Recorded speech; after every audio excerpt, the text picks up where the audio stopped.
Hi. Hi. Let's get a podcast going, shall we? Shall we do this? All right. We're doing a podcast live. This is my first time doing this by myself on a live stream. I've done this podcast 65 other times and I've done hundreds of episodes by myself, but never live by myself. This is going to be a first. Figure why not? Fuck it. Let's just do it, right? You can't see any of the backgrounds I set up on here, so this is real dumb. But the point is, let's hear a theme song, which I don't have a video for because I'm not prepared for this.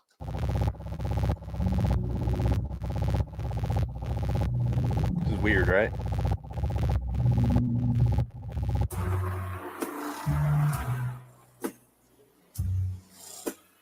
LIW American Horror Story Review.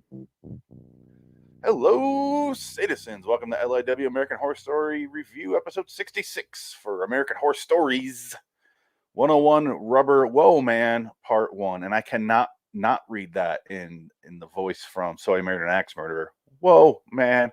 Whoa, man. That whole thing, that old movie that you don't recognize because you're born in 2000. Anyway, welcome to the show. This is our first live episode, and it's just me, and this is awkward. Episode 3, though, will have a cast because we're going to do it on LIW Anthology Series Review, so we got that to look forward to. Okay, so again, I mentioned this on the previous episode, which is just podcast, so if you want to check out the podcast and the previous 65 episodes, LIW American Horror Story Review on iTunes, Stitcher, whatever the fuck you got on your phone, Spotify, iHeartRadio, I believe it's on. It's on everything. It's on all of them. Anyway, check those out. You can listen to those. But on the previous one, I mentioned how it's getting kind of confusing. I'm going to take my leg off the table so it doesn't keep wobbling. Things I can do when I'm on a podcast, but not on a video because it's like drunk vision. But the point is, on the previous one, I mentioned how there's confusion because there's season 10 coming out. I'm also doing season 2. I'm kind of going back to the ones I didn't get to on the podcast. So I'm doing season 2. We got season 10 coming out of American Horror Story. And then we have this random offshoot, American Horror Stories, which is an anthology show, which is why we're doing it on an anthology show, one episode. That'll be this Sunday, 8/8/21 at 10 p.m. Eastern. But it's all three at once, and I'm like, God, this show already comes out so sporadically because it's in the second tier of shows. Like my top ones are like LIW Twilight Zone Review, B Movie Battle / Nick Cage Cast. We're doing Carpenter, LIW John Carpenter Review, LIW John Frankenheimer Review, and then LIW Anthology Series Review. And then we got like Orville, Westworld, Walking Dead series, all of those series, which is like 4 of those now. And then this show. So it's kind of in the second tier. So I get to it when I get to it. I make no promises. I've learned over the years that I make no promises because sometimes I'll just take a year and a half off. And that's just the way it is. Nobody gives a shit. Anyway, let's get into this. New series. They want to start with a new series, but they also want to link it in with American Horror Story. I get it. I totally get it. So they go back to Murder House. And it's fine because it's not very similar to for season 1 of American Horror Story. I'm fine with that. I really have no issue with that. This one starts off, they're in a car, 2 dads in the front seat, and not a little girl, a girl in the back seat who's supposed to be 16, but she's played by a 24-year-old, and the other girl's 23. Everyone's in their mid-20s. It's kind of weird. It's so that you don't feel gross when she takes off the leather suit and you see a little bit of cleavage. I'm like, oh yeah, she's 24. But it's just weird to see 16-year-olds. I don't know. You see a masturbation scene later, and that's weird. But Scarlett scolds her gay dads for liking the wrong kind of music. That's basically how it starts off. They're in a car, and I kind of like it because it's rare to see the kids of gay parents making fun of their parents for being gay. She's like, "Why aren't you guys in the musicals and shit like most gay dads?" And she's just kind of along for the ride. And we see a shot where they're arriving in Los Angeles, and I'm like, "Oh, when I saw the LA thing, I'm like they're gonna be in the house." Okay, got it. But it's Matt Bomer, who's awesome. He appears to be married to fucking Joel Schumacher, the director who just passed. He looks so much like him. I have his name here. Matt Bomer is Michael. There's not really a need to learn the names because it's an anthology episode. It's not a whole season where I have to commit to names. But Gavin Creel plays Troy. Those are the dads. And then Sierra McCormick plays Scarlett. I have it pulled up here in IMDb, which was down this morning. I went to go on IMDb when I woke up. Down. The whole website was just fucking down. I've never seen that before. I've been using IMDb for 20 some years, and I was like, oh, what do you mean? And it does like movie quotes when it's down. It's like, NASA, here, Houston, we have a problem. I'm like, quotes the person. I'm like, what the fuck is going? Like, how is this happening? Why is this happening to me? I felt really betrayed. Anyway, they arrive at Murder House. And it turns out they're house flippers, and that's the story of everyone who moves in this house. They're gonna flip it and sell it, and they're gonna make all the money. Same as the last gay couple who lived here, the Zach Star Trek dude and his boyfriend who got a fire poker shoved up his ass to death by Tate in the as Rubber Man. But this is Rubber Whoa Man. Whoa man. Okay, so they don't believe in ghosts is the basic setup of this, and the ghosts don't really come in until way later than I thought they would, and I'm kind of glad because the ghosts were so good in season one of American Horror Story that I don't want them to go too close to that fire because it's gonna burn us as an audience. It's gonna be like, oh, you're just retreading everything. Why are we doing this again? Um, Scarlett's walking around the house. She gets hit in the foot with a red ball. So we getting those same things going on. She walks into a closet and finds the bondage suit. Immediately puts it on.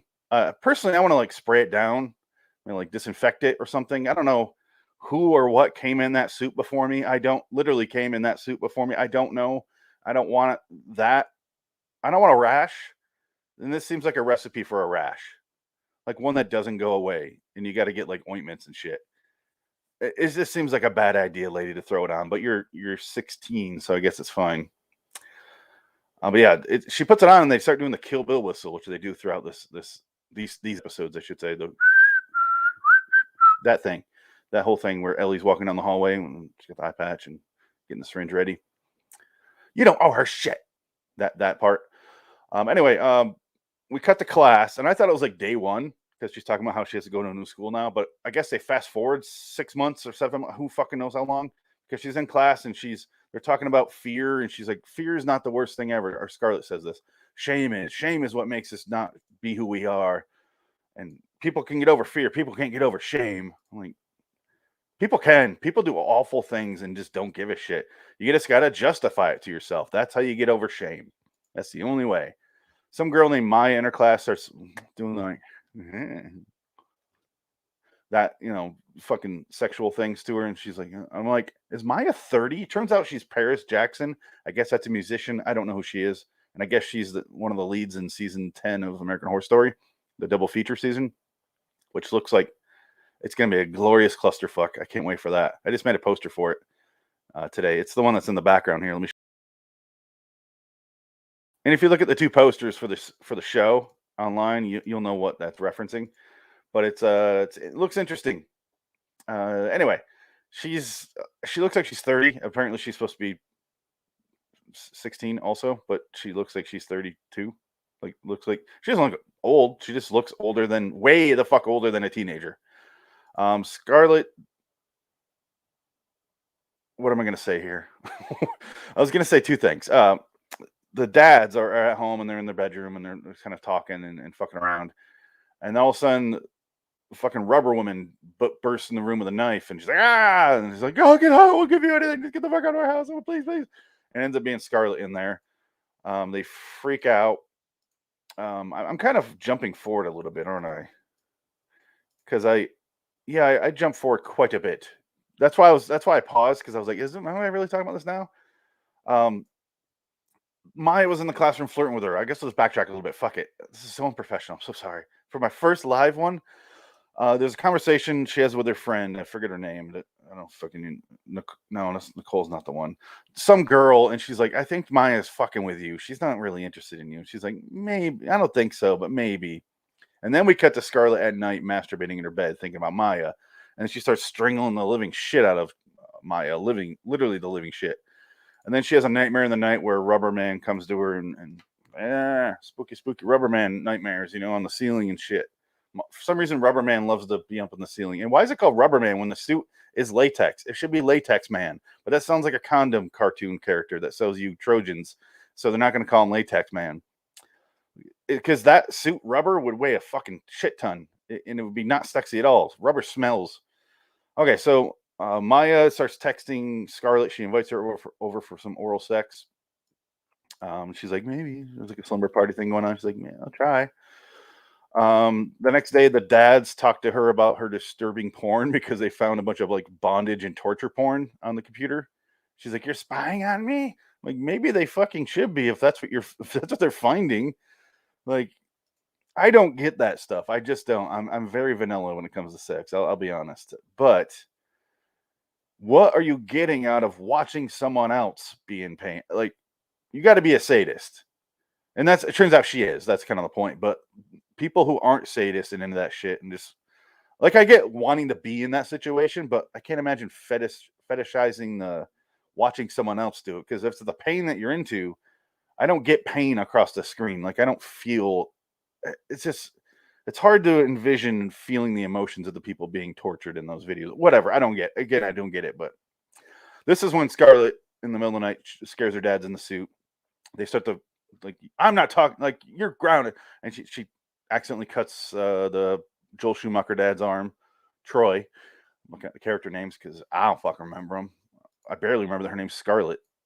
They tell her that she's gonna do therapy, and then that she's grounded. She's like, I need to go to the slumber party, please. I'll do the therapy, but please, I need to go to the slumber party. And they're like, fucking fine. And she fucks off to school like a bitch. She's a total bitch to them. There's a therapist session, and I was waiting for it, and it didn't happen. And I'm kind of glad it didn't. But when you see that room and you think therapist, I'm waiting for Ben to show up from season 1, and it wasn't. It was some lady, and the parents revealed that when she was 3, Troy was at the grocery store, put her in the car seat, went back around, put the groceries in. Some woman attacked him, beat the shit out of him, and stole the car with the kid. Turns out she lost her child, was trying to replace her. She was gone for 10 days. And that's why they think she might be a little fucked up. They're not really sure. And then they're also like, we're overprotective. Yeah. All of this is set up, and none of it really matters because this is an anthology show. I don't need. I always complain that there's not enough backstory in anthology episodes, but this is way too much. This needed to be one part. This did not need to be a two-parter. It really did not. But the therapist is like, all right, I'll see you next week. Scarlett, I'll see you later on in the week because I want to do a solo session with you. No, she wasn't being very sexual, but which is surprising because according to American Horror Story rules, 80% of the world is gay. It's a fact. Guys who are straight and married are gonna go gay. It's so bizarre how I always feel like I'm saying something horrible when I say this, but it really is like it's 2 gay dads raising a lesbian. The other girl is a lesbian. And then the contractor later is like, I just got out of a relationship with my wife, but yeah, I'm like, good God, all of them, every one of them. It's just weird. I think they think, and I get that. I'm pretty sure one of them, Ryan or Brad, are gay. But why is every single person like in Apocalypse season 8 of American Horror Story? It's just gay guys after the apocalypse. That's it. It's like, are they writing? And I get they want to write gay characters. I totally get that. But is the theory? Are they going with gay guys will survive the apocalypse and it's going to be awesome, or this is the world I want to see? Like, I don't get the reasoning behind that because it's not, the percentages don't add up to reality at all. And maybe they're trying to do that, as I say, maybe, there's more gay people than you realize, which is fine. I just don't. How many? Why? I have to. Whenever you say something about questioning why there's so many of something, you have to say it's fine. Like I'm okaying it. Like it fucking matters if I think it's okay or not. I'm just confused by the math on this. How the percentages are just way out there on this show. Are we done? Am I done with this? Am I done with this little diatribe? I'm not even mad. I'm just like, wow, there's so many gay people in the show. It's kind of amazing. And it's actors that I'm pretty sure aren't even gay in real life. Like Matt Balmer. I don't know if he is. But then again, I make fun of the contractor for being like a wife and taking dick, and here I am. Matt Balmer calls me. I'm going over there. So I get it. Okay, I'm done fucking around. All right, so it's like getting into an argument. She leaves the therapy session. The therapist is. I thought she was at home, but I guess she's still in the house because she hears the ginger kids throwing the snappers, and then rubber man, someone slices her fucking throat. The dads go in there and find a rubber suit covered in blood, and they're like, "Oh, okay, who's blood?" And they burn it. They immediately throw it in the fire. And I'm like, "Okay, there's a lot of blood," and they blame it on her time of the month because she's being a bitch. A, a lot of blood. B, why burn it? That's a horrible smell. That is going to be rubber or latex. That's going to be a terrible smell in that house. That house is ruined now. You're never going to be able to sell that house. That shit is going to be baked deep in those walls. You're never going to get that smell out. It's just burn the whole house down while you're at it. You might as well. And if the house does burn down, all those ghosts is going to be stuck on an empty lot. Like, there's not even walls and beds to fuck on in here. What are we gonna do? Oh, this sucks. This really sucks. Like, what would they do? I have no idea. I want to know the logistics of it. Okay, so where am I? At, she's grounded. Apparently, she still got grounded after yelling at them. She sneaks out in the middle of the night. She goes over to the slumber party. They're talking about fake people and how fake they are because they all smoke e-cigarettes and there's not real smoke and it's not real vodka because it just tastes like juice. Yada yada yada. This is Mal Maya. And then she's like, "You're the only person who's real here." And it's doing it to bait her into believing her, but she already does. So it's more for the audience to go, "Hey, audience, don't even think about that. This is a legit lesbian relationship. It's gonna happen, sealed and signed, and they're ready to deliver because they're gonna go fuck off the other room to get Scarlett some clothes." So they go in there, and she starts like kissing her neck, and Maya starts kissing Scarlett's neck, and she's like, "I wore this lingerie for you." Scarlett says that, and then she's like, what are you into? I was hoping you knew what you were doing, but if you don't, I don't know. And she's like, I'm in the weird shit, like torture, binding and torturing, and being bound, like Dennis from It's Always Sunny. I like to bind, I like to be bound. But and then she admits all this stuff, and her phone's blowing up, and it's that other friend just going like, "There's live streaming this. Stop it." Shanti is her name, and then she freaks out and leaves. Scarlett leaves and goes home and sits in the car and cries, and then she goes home. Um, she calls mine when she gets home, and she's like, "I'm gonna kill myself, and I'm gonna blame it on you." Like, happened at Rutgers a few years ago, where the kid got bullied, and he killed himself and blamed it on the kids, and they got prison time and blah blah blah. You better come over here if you don't want that to happen. So Maya and her fucking friends come over, and they all get immediately killed in the basement, all stabbed. Well, not immediately, like slowly, like one at a time. And I'm like, just fucking fight. I don't know. I guess you're fighting ghosts because if I don't even know if it's or if it's Scarlet or not, or if the girl in the second episode is doing it. Could be both. I don't know. This episode doesn't really have a timeline that I can follow. But anyway, they all get killed. All four of those girls. The next morning, the dad's going to her room. She's fixed the walls because they said that you could help out around the house in a previous scene. So she's like, "Hey, here we go." I realized I was wrong about the porn stuff, and I was wrong to lie, and I want actions speak louder than words. Here we go. I patched up the wall, and then they're like, "Cool, thanks. All right." And then the dads are leaving. They're like, "All right," and she's like, "No, no. By the way, it is. I like being the one that inflicts the pain, not the one that gets the pain inflicted." And they're like, "Cool. Yeah, I mean, we did ask." So, fuck, like running out of the room. And she's just like, and then the therapist is behind her. She's like, "We really need to have a sit down discussion about this because you just killed 4 people. What the hell?" And she's like, "Why don't you fuck off?" And then she opens the door and Rubberman's there. And that's where this episode ends.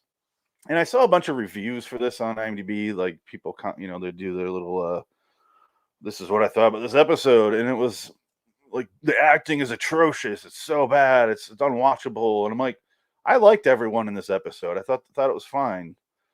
And it's not the greatest episode. I gave it a 7. It's okay. I was expecting a lot worse. And then I got a lot worse because then I watched episode 2, which did not need to exist. It should have just been condensed to 1. They could have gotten away with that and been fine. You're only doing 7 episodes this season, and it's technically 6 different episodes. This is just a long episode. And so just make it 1. What a weird way to start off your season with a long 2-parter where the second part is not necessary. There's some interesting stuff in the second part, like really cool stuff, but it didn't need to happen. They could have rewritten it and squished it together down to 1 episode and just have it like 20 minutes longer, 10 minutes longer, something. Just a little bit would have went a long way there. But whatever. It's the end of the episode. I'm done. Fuck. It's my first live one. And I didn't mean to go on that. What I hope isn't seen as an anti-gay. Why am I defending myself? Go fuck yourself. I don't give a shit. It is what it is. It's just there. It's not 80% in reality is my only point. And it's curious that the show represents it that way. And that's literally all I wanted to say. All right, fuck you. All right, I'm out of here. All right, I'm just fucking around. So, LIWstudios.com. Seriously, fucking around. Really. LIWstudios.com, Loitering in Wonderland on YouTube. Check out the videos there. Check out the different podcasts. We do live shows Tuesdays and Sundays. Tuesday, both at 10 p.m. Eastern. Tuesdays are Twilight Zone, while Sundays are an anthology show, which this Sunday is going to be episode 3 of this fine program, American Horror Stories. And then we do a Nick Cage movie. So check that out. Sundays, 10 p.m. Eastern. All right, guys, I'm going to get out of here. I have no exit video. Again, I just have an audio thing for my theme in the intro because I haven't really prepared for doing these on video. I'm just said fuck it and decided to do it. So until next time, and in the meantime, I'm Phoenix West. So long, citizens. So long, Rubber Wool Man, even though I'll see you in a second because we're not done with you yet. And we even get another one. Ugh. Bye.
One fine cup of Joe.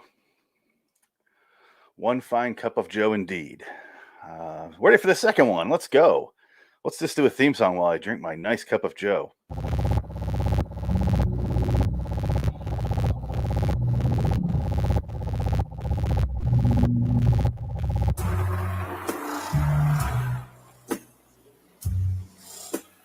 LIW American Horror Story Review. I was snorting cocaine.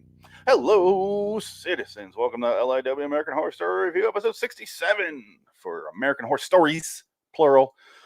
Episode 102, Rubber Wool Man Part 2 live. This is live. I read the entire title off my sheet here. I don't know why I needed to mention that's live, because it is live. You can see me, or if you're listening, you can see me, Loitering Wonderland on YouTube.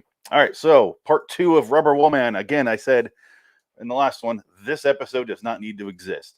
First episode is a 6.5. Second one goes down, dips down to a 6. I also gave it a 6. I don't give a shit what people give it. I rate it on my own anyway, but mine happens to match with theirs with 1,400 people voting. Holy shit. Okay, so episode 1 ended with her opening the door, seeing another rubber wool man, whatever it was. Who fucking knows? Whoa, man. It's crazy what's going on with these rubber suits that are not rubber and instead they're latex. But yeah, this one starts off. There's a nurse running from a woman with a knife, and it's Rubber Woman or man. And then Scarlet stabs her, and we see another girl standing there. And I was like, "Who the fuck's this?" Because they just get introduced to again this episode, this storyline for episode 1 and 2 just drifts along. I don't know how long it's been. And so apparently she's in a relationship with this girl because then they're in the bath and they're washing each other. And this girl tells her entire sob story about how when she was a kid, her uncle used to burn her with stuff, and she has a bunch of like cigar things on her back, and he used to beat the shit out of her, and probably other stuff. I don't know.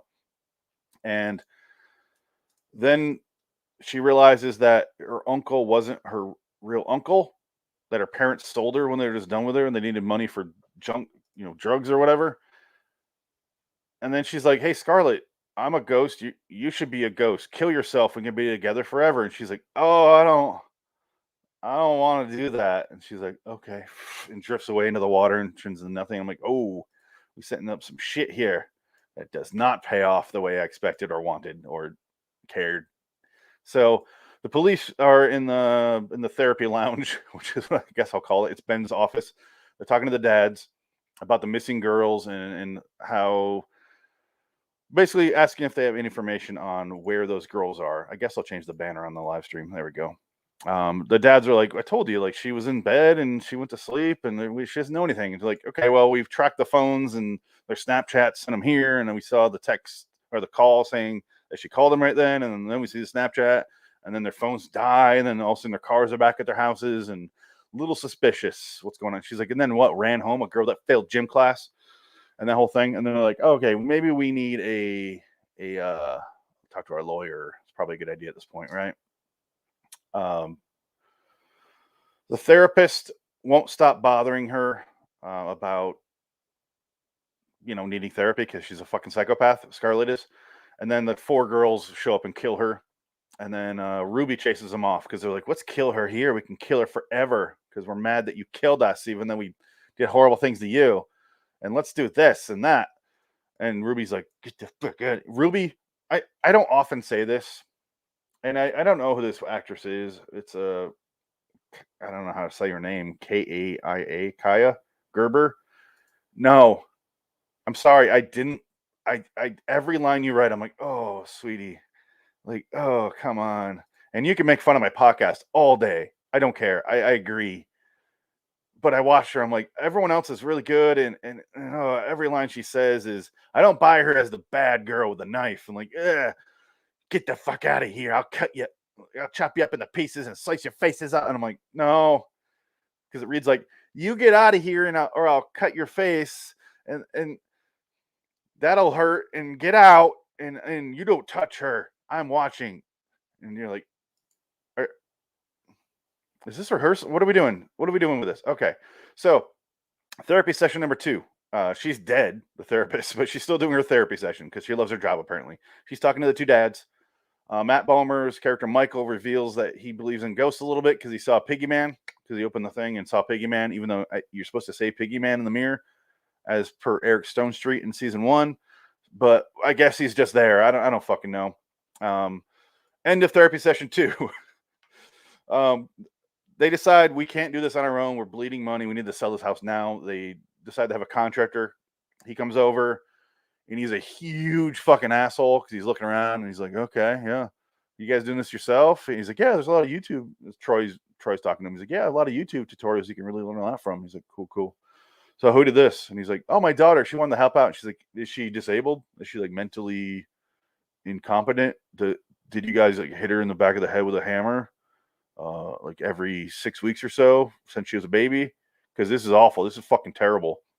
This is why you don't do it yourself, because then you got to fix it again, motherfucker." And he's a total asshole. And then Matt Bomer comes into the room and he's like, and you can kind of tell something's up. And then later on, we see Troy and the contractor. They're fucking, and the contractor just got a relationship with his wife. And I'm like, every guy's DTF for every guy in this show. And who can blame them? Everyone's attractive in this show. Like, fuck it. Have a free for all. I don't give a shit. Not if you're married and not in an open relationship, as Matt Bomer clearly states several times, though. You sack of shit. But anyway, the contractor, they come back later, and the contractor's there with his little his guy. I don't know what he is, but he hits the wall, and then that Scarlet built in that previous episode, and it falls, and then we see bodies there. And they're like, "Oh," and the contractor immediately kills his aide. I don't know what you call him, his right hand man, whatever the fuck you want to call him. Kills that dude, and he's like, all right. So here's what's gonna happen. I'm gonna I'm going to work here because I really need the job, and Murder House is a great investment. It's great to have on my record. And I'm out of money because of the divorce and shit. So I'm going to do this. You guys are going to pay me. We're going to do this. And he's like, fine. Matt Bomber's like, fine. We'll cover this up. We won't tell the police about all the bodies, but you should stay out of our marriage. He's like, yeah, I want in on that too. I want a little side piece, so I don't want to sleep in the same bed or anything, but we're all going to fuck a lot. So yeah. And then he runs out. And then Michael goes to kick out the contractor later on, and Rubberman immediately stabs the contractor, kills him. And then the two dads are running around. My two dads. Remember that show? They're running around, and they see a bunch of all the dead folk, and he's like, "I'm sorry, I didn't believe you." Troy's apologizing while running. They run out, and they go in the kitchen, and they run out the door, and all of a sudden they're on the left side of the screen like Mario, and they're coming through, and there's like, what the fuck happened? Why can't what? We just ran out the house, and Michael's like, "Oh, I'm so sorry," and hugs him. And then we see a flashback where Ruby goes into the room and stabs one and slices the other's throat. And apparently this just happened. I was like, when did they die? And did the Scarlet know? But then we see that Scarlet walks into the room and finds their bodies. Therapy session number 3 happens where Scarlet tells the dads that they can't tell her what to do anymore because they're fucking dead. She's like, "You bitches, you're dead. Like, you can't tell me what to do. I do me." While thinking about strangling a girl like in the last episode, I do me. You guys are dead. Oh, can you hear my glorious recycling guy picking up the recycling 5 hours late? Thank you for coming at noon. It's noon my time. What a great time to come. I don't even know if you can hear him, but it's pissing me off. Okay, so it's Halloween. Ruby says, "Let's go," and she's like, Scarlett's like, "You can't leave the house." She's like, "I can't on Halloween. It's the one day." And the 4 girls are talking and like, "We can leave the house today. Cool." Do we kill her? Like, do we kill Scarlett? Yeah. And they start talking. Like, we leave. We go see I don't know what you want to call it, like a festival or something. And then it's just a lot of bullshit. I'm fast forwarding because I don't care. It's a cool looking scene. Like visually, it's cool looking. Ruby starts immediately punching people and kicking people and knees a dude in the stomach or balls. I don't know which, but she's like, "What do you want to do with your one free day?" She's like, "Gah, that's what I want to do." And they start killing people. Anyway, the 4 girls show up. They attack Scarlett and Shanti while they're in like the haunted house thing. And basically, they reveal that they want to kill Shanti and Scarlett there because then Ruby will be alone.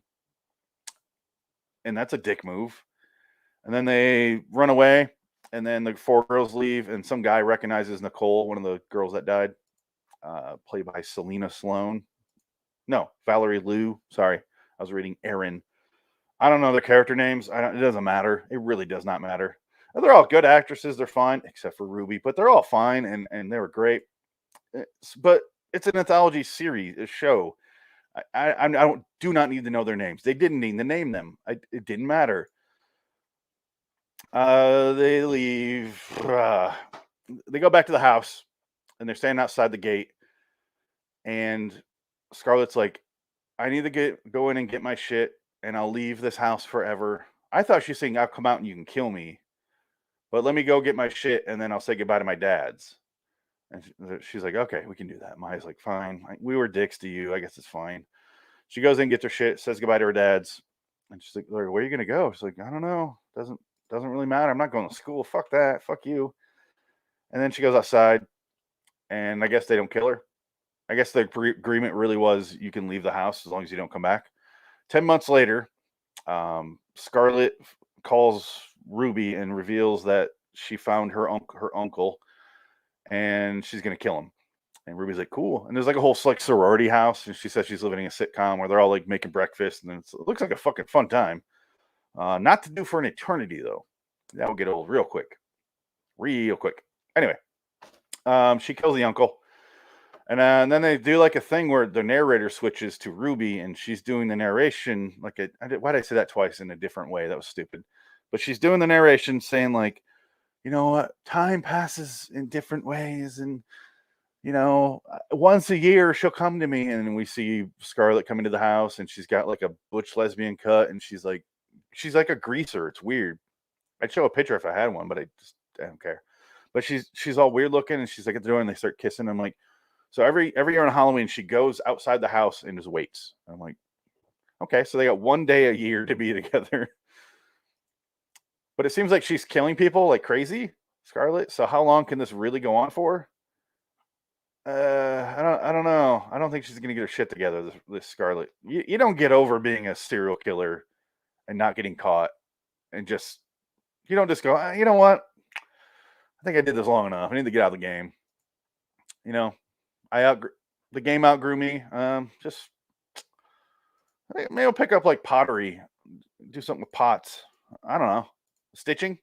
Like you don't just stop doing that. You're never gonna stop. That's why you have to lock those people up. But so and then she will inevitably get caught and then go to prison or killed. So how long is this relationship supposed to be going? And why is the narration switching to Ruby? Why the fuck did that happen? I don't give a shit about her.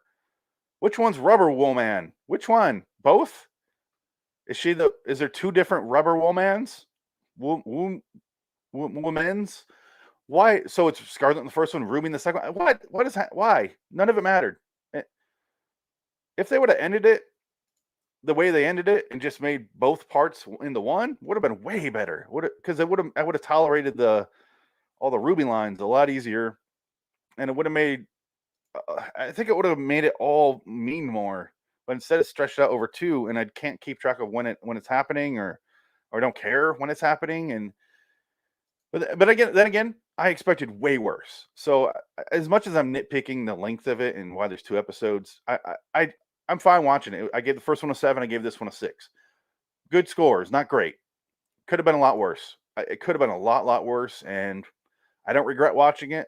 I'll probably watch it again down the line sometime. I'll probably pick up something else I like, because I do like this setting, and I love the premise that when you die in that house, you're stuck there. I love that premise. It's great, and I love the Mario thing where you go out one door and you come back in the house. I love that. It was great when Violet did it in the first season, but this one's fine. And I love the fact that they found a new way to do it where that's when they find out. The same way Violet did it, but this was two people realizing together, like, oh fuck, like it was just a little bit different, where it wasn't an exact repeat of how Violet did it, where Violet's freaking the fuck out and it's like very dramatic. This one's just like, oh shit, I am so, like, he realizes it so quickly, like he suddenly had a memory of dying. I loved it. Again, there's a lot of stuff I loved in this two-parter, a lot of stuff I didn't like, but that's just being nitpicky. And it's just overall, it's okay. Yeah, it was okay. I'm looking forward to future episodes. Episodes like Baal looks, anything with a baby, I don't want to watch or care about. It's just pregnant women and babies in horror movies. That's all I can think about. Is it it takes it to a level it doesn't need to go to, where I'm just, it's all I can think about. I'm like, get the fuck out of there, pregnant woman. Come on. Then again, the whole season 1 of American Horror Story is about a pregnant woman staying in the house. But and I was like that, but once I knew where it went, I could stop thinking about it on subsequent views. So anyway, I'm gonna get out of here because I'm rambling.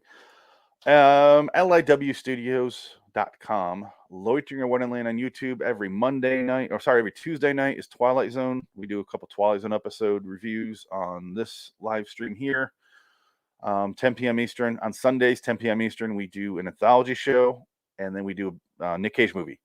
This upcoming anthology show on 8/8/21 will be American Horror Stories episode 3. So the next episode after this, it's called Drive-In. I'm looking forward to that one. Hopefully it's good. Episode 4 doesn't sound good. Naughty List, I think it's called. I made posters for it. Check out this poster here. This is my American Horror Story season 1 making fun of thing. Look at this on the live feed. And if you're not in the live feed, go to LIWstudios.com. You might be able to see it there. Really creepy. Not creepy in the way that like scares you, just like, oh, disturbing. Why? Put a shirt on. Anyway, I'm gonna get out of here. Until next time, and in the meantime, I'm Phoenix West. So long, citizen. So long, Rubber Woman. Whoa, man. She had, okay. I'm getting out of here. Bye.